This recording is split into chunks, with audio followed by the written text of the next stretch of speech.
Backstage with Mothership on Solid Rock Radio begins now. Hear the best in new music, artist interviews, stories from the road, and more. You are now backstage, and here's your host, Mothership. Hey y'all, thanks for stopping in tonight. I really have a fun and interesting interview tonight with my good friend Matt Baird of Spoken. I know you don't want to miss this one, so let's just dive right in. Hey Matt, what's up, man? I am somewhere in southern Tennessee, sitting outside a mall on a bench. I'm borrowing some Wi-Fi. You're always somewhere. By somewhere, I mean not home. That's true. Yeah. I'm always somewhere, and it has been a weird 5 months of not being as many places as I would like to be. It's been amazing to be home with Tiffany and the boys so much. It has been awesome. And my wife, as of 5 minutes ago when I walked away from the car to come here to sit on this bench, she seemed to still like being around me. So that's a great thing. On March 12th is when everything just stopped. For me, I was on an acoustic tour with Tiffany and the boys. We were in Flagstaff, Arizona, and within an hour, all of the remaining shows on the tour canceled. It put it into perspective pretty quick that everything was going to be different. Yeah, but and boy has it. It's shocking. Hey, let me start. I want to say something before we go any further. Okay. I want to say thank you. I want to say thank you for all that you have done, not only for the Baird family and with spreading the news anytime that we might be in any kind of need or prayer. Like, you're always literally one of the first people to make it known, to get the community that has come together. There's people all over the U.S. and Europe now, everyone coming together to help out bands on the road and put tours together and make events successful. So thank you very much for all of your hard work and for inspiring a lot of other people to do the same. So thanks. Well, thank you. And y'all have inspired me. We're building each other up. And I think the metal rock community is such a close-knit family. We really do care about each other. Yeah, absolutely. So Spoken has been spoken for 24 years. 24 years, yep. February 10th of 1996 was technically our first show. It wasn't like a planned thing. We just happened to be hanging out at someone's house, and they decided they were going to invite a bunch of people over, and they're like, hey, why don't you have your band play? We don't even have a name. They're like, well, play something. So we played 3 songs, and that's kind of when it started. How has the band changed, let's say, in 24 years? The band has changed, I think, in many ways when it comes to the image of the band, the people in the band, the musical style of the band has evolved over the years. But the one thing that has remained the same is the vision and the mission of the band, and that is to use rock and roll as a way to tell people that Jesus loves them and has a plan for their life. That's the one constant that has always been, and it will always be. And just because it's different guys in the band, or maybe the industry has completely changed in every way, it doesn't mean that someone's core value needs to change. And ours has always been like, what's it going to take for us to continue to be a band and to try our best to maintain the integrity that was in the beginning. Our first band meeting where we tried to figure out what are we going to name our band, the 5 of us, and Jesus is like our 6th member and he has the final say. And so here we are 24 years later, and in the band, as far as members, it's myself and JR, but we try really hard to run through those doors that we feel like God opens up for us. And it's been amazing because over the years there's been a lot of amazing players, whether it be guitar player, bass player, drummers, who have come alongside, not being in the band, but helping the mission of the band, filling in on tours or writing songs with us or whatever it is. And it's been amazing. It's been a huge part of why Spoken still exists this far along. One of the things I think that people may not know is the testimony of how you came to know Christ. I think that testimony is why you're doing what you're doing. I'd like some people to hear that. Well, when I was 12 years old, I got a skateboard and an acoustic guitar, all within probably months of each other. The skateboard situation was my mom bought a skateboard for my brother and I to share, which was always like, yeah, right. Like, brothers are going to share something. So luckily, my brother lost interest like immediately in skateboarding. And so that skateboard became mine. And so that's what I did. I skateboard all the time, try my best to learn new tricks. Obviously, I never became a professional skateboarder. That guitar that my dad brought home from a garage sale, once I got over the whole thing of how much it hurt my fingers to try to learn how to play and teaching myself how to somehow make chords work, I felt like it was something that I would really like to do with my life. I never knew that was possible, so I continued skateboarding. I don't know, when I was 14 years old, I got invited to church for the first time because I was skateboarding in the parking lot a kid named Jason Anderson invited me in. It was during a potluck dinner as well. My mind was completely blown by all of the free food that was inside this building. And everyone treated me so kind. They're like, oh, you're the kid that's always skateboarding in the parking lot. Wow, it's so great to have you here. I want you to know that Jesus loves you and has a plan for your life. I'm like, okay, whoever that is, no big deal. I started going to that church every Sunday morning, every Sunday night, every Wednesday evening for youth group. And about a month of me going there and experiencing like unconditional love from all these people, I wanted to know who Jesus was. And so on February 2nd of 1992, I surrendered my life to Jesus. And it wasn't until I was 19 years old that I felt like God wanted me to do music and to do it for real. I think the way that I see you minister, you still have that in the back of your head. You listen to what they say, and you know that you've got this moment that you can make an impact, and you use it very wisely. I appreciate watching you minister to people like that. It's really kind of you. And most of this whole situation of slowing down and actually trying to listen to what people are saying and to hear their heart, it absolutely comes from me watching my wife. Me watching my wife with people, with students, with adults, with anyone that she comes in contact with. She has a way with them because, one, she truly does care about them. She cares about their heart. She cares about what they may or may not be dealing with. But at the same time, she's an absolute amazing listener, and she's just a nice person. She's the most holy person I know. Anything that comes to me actually taking the time, having the patience to slow down and listen has been something that has developed over years upon years. I mean, I've known her for 18 years, and every day is something where I see what it is that I would hope to be someday when it comes to her love for people. And so that's been something that I really had to work through over the years. The way I am now with people is a lot different than when I was 19, 20 years old. I didn't really want to be on stage or be in front of people or sing in front of people, but God had a different plan. And I think I'm kind of a walking, talking example of God taking someone that doesn't deserve it in any way, shape, or form, and it's completely out of my comfort zone, and puts them in front of hundreds or thousands of people, depending on where we're at in the world. I don't want to miss moments. And, you know, as I get older and my kids get older, if Jackson or Hudson were to walk up to a band that they loved, right, and that band did not take the time to actually stand there and listen, I would be having words with that band because it's so important. It's so important to be like, hey, slow down, take the time. You know what? You might be late for a show. You know what? Matt Baird and the guys in Spoken have been late for 1,000 shows. Sometimes it's an issue. Sometimes it's not. But if it's because we're standing at a gas station talking to someone, or, you know what, we take a little longer to get inside the building because there's some kid skateboarding in the parking lot outside, we're going to be standing there talking to them. More with Matt coming up. Check us out on Facebook at I'm with Mothership. Hey, this is Matt from the band Spoken. You're listening to Solid Rock Radio. I couldn't leave this portion out of the call. If anybody knows Matt, you know he wears all black all the time, and you're hard-pressed to find him smiling in any photos with his fans.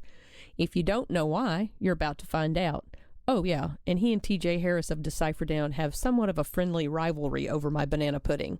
Let's listen. A lot of people don't know you kind of have your own sense of dry humor. That game face that you put on. You got to keep that game face. You know what, Cindy? Let me tell you a quick story of why I try my best to stay consistent. Kids, they want to take a picture. They might be 5 years old. They might be 10, 12, 15. I'm like, hey, tough as nails, all right? Tough as nails. Stand there, stare at that camera like you're mad at it. You know what I mean? Stay consistent, right? Because if one time you end up having a goofy grin on your face, that's going to be the only thing that people are going to ever post or comment about. I have one in mind right now that I've seen a whole lot of times and a whole lot of comments on. Here's the deal. Here's the story. 10 years ago, easily, okay? I wore a shirt that my wife had gotten for me. It was a purple Volcom shirt, like a skate company, right?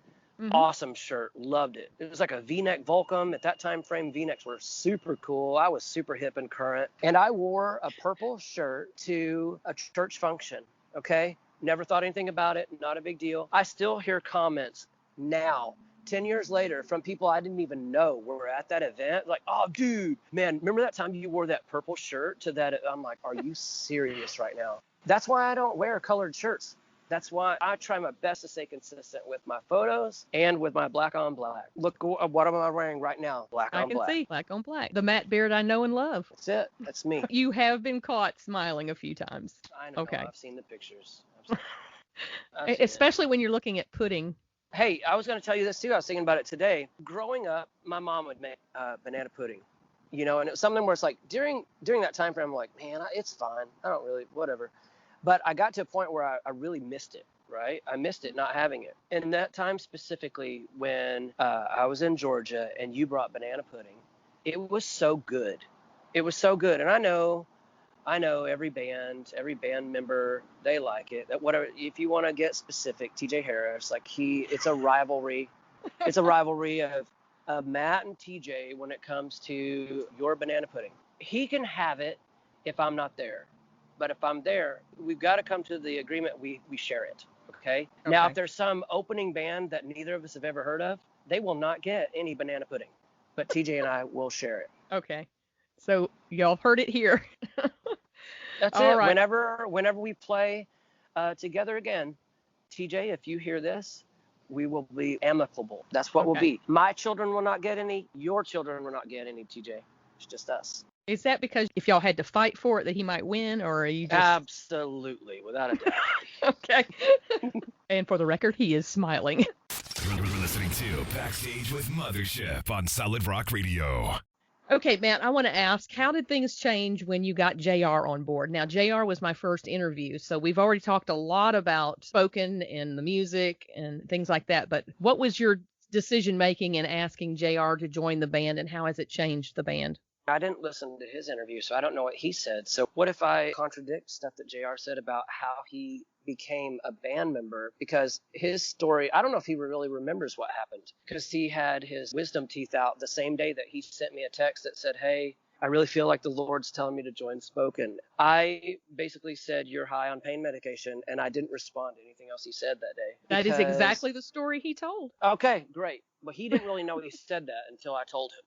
JR is one of the most talented guys I've ever met in my life. JR is a great singer, a great songwriter, a great performer as well. He's so good. Yes, he is. JR is incredibly funny.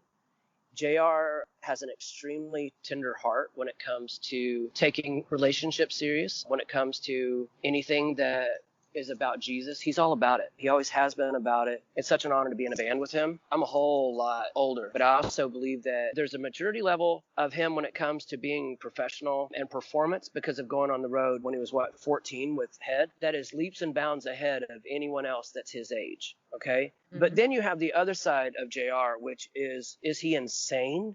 Is he just ridiculous? Or is it that he has a sense of humor that he can do anything? He's such a humble person. JR is self-conscious about everything. When I tried to tell him that he needed to do guitar lessons, he's like, I've never taught guitar lessons. I'm like, okay, you're an amazing guitar player. I think people would have a lot to learn from you. He's going to be great at it. Right now, there's a couple students that are already lined up. Once he gets, stuff taken care of with the Love and Death record, he's going to be an amazing guitar teacher. I think he would be very patient. He would be thinking back at how he was as a young kid learning and teaching himself how to play. He's going to be one of the best record producers. He's extremely gifted working in the studio, and I just think he has great ideas. It was my theory that he and you do so well because he was used to being with Head. Brian was older also and kind of taught him the ropes, and I think he's comfortable with that because he is very mature. Yep. Tell me a little bit about the new album. There's some really heavy songs on the new record. Obviously, Nightmare is its own. I think that it was a song that we released at just, a perfect time. Nightmare is a song that started 5 years ago. Justin Olmsted from Righteous Vendetta and I started writing that song, and it was a really, really heavy song. Got just kind of pushed to the back burner. And when I showed it to JR, he was like, this song is so good. He's like, I have an idea. I'm like, okay, cool. Love to hear it. Anyway, a week later, he sends me the music to Nightmare, and it's a slow, piano-driven ballad. And I'm like, this is perfect. Done. Is there a theme to the album that you're working on? I think the theme is just life and trying to figure out where Jesus fits in every element of all of it, and what is my place, and how do I influence people I come in contact with. And when it comes to love, grace, forgiveness, how do we all react to it? So often we feel like we don't deserve the grace that's being offered to us, especially when it comes from Jesus, because we kind of think that maybe Jesus doesn't really know our hearts and he doesn't really know our thoughts, where that's not the case. He knows everything, and he's like, hey, I love you. Let's figure this out.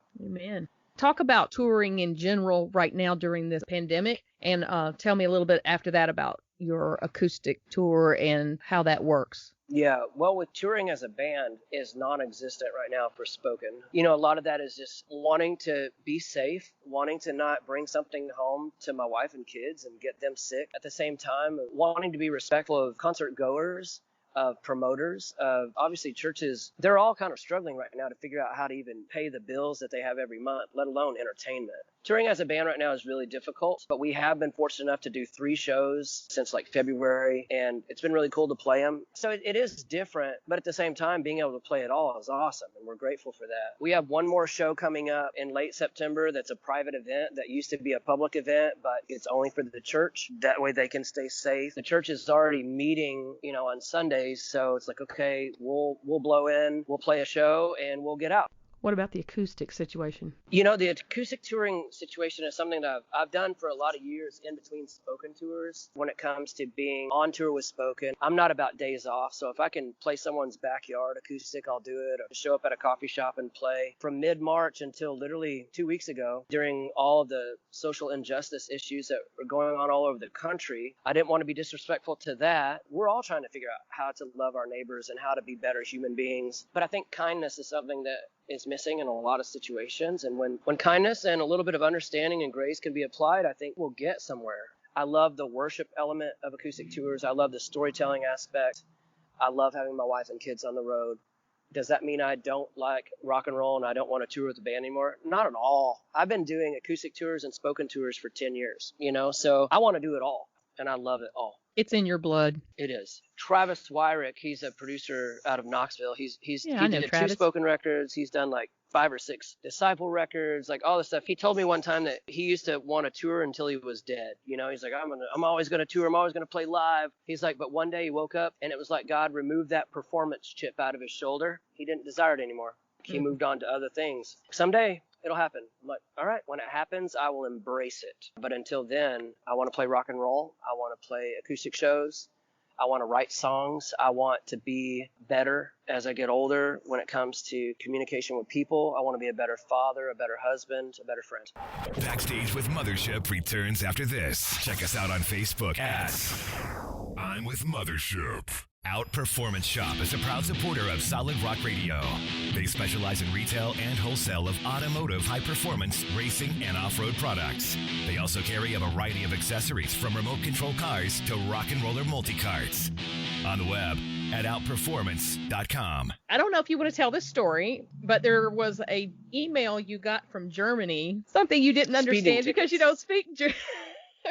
And you said, what is this? Speeding ticket. It was a speeding ticket in Germany. So, of course, you know, Matt, he can't go to Europe without driving just like he does in the United States, right? So true. Yep, absolutely. I'm driving. I get a WhatsApp message from the Germans saying, what is Matt Baird asking about this email? And I said, he wants to know what it is. And they go, oh, it's a speeding ticket. Yeah. And they go, what does he want us to do? And I said, well, he doesn't know what to do because he can't read it.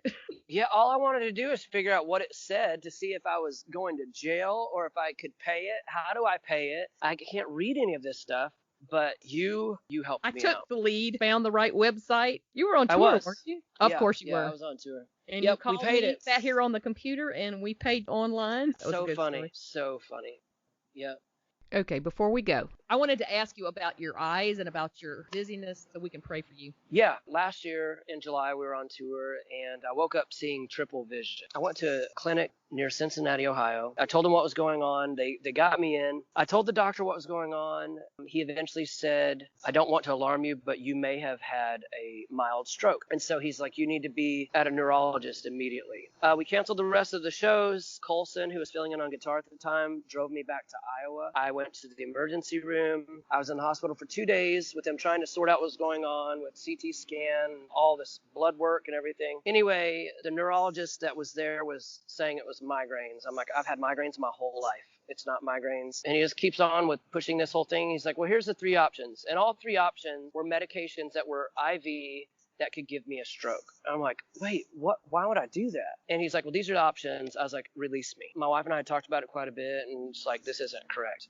You know what a migraine is. And so they released me. I went to a different emergency room at a different hospital that evening. I told the doctor what's going on. He was like, no, this is a vision issue. This isn't a stroke situation. It's not migraines. I'm going to get you in with a specialist in West Des Moines. I'll be right back. So came back, gave me my appointment for the specialist. I went there. The guy's like, all right, here's what it is. It's called a decompensated phoria.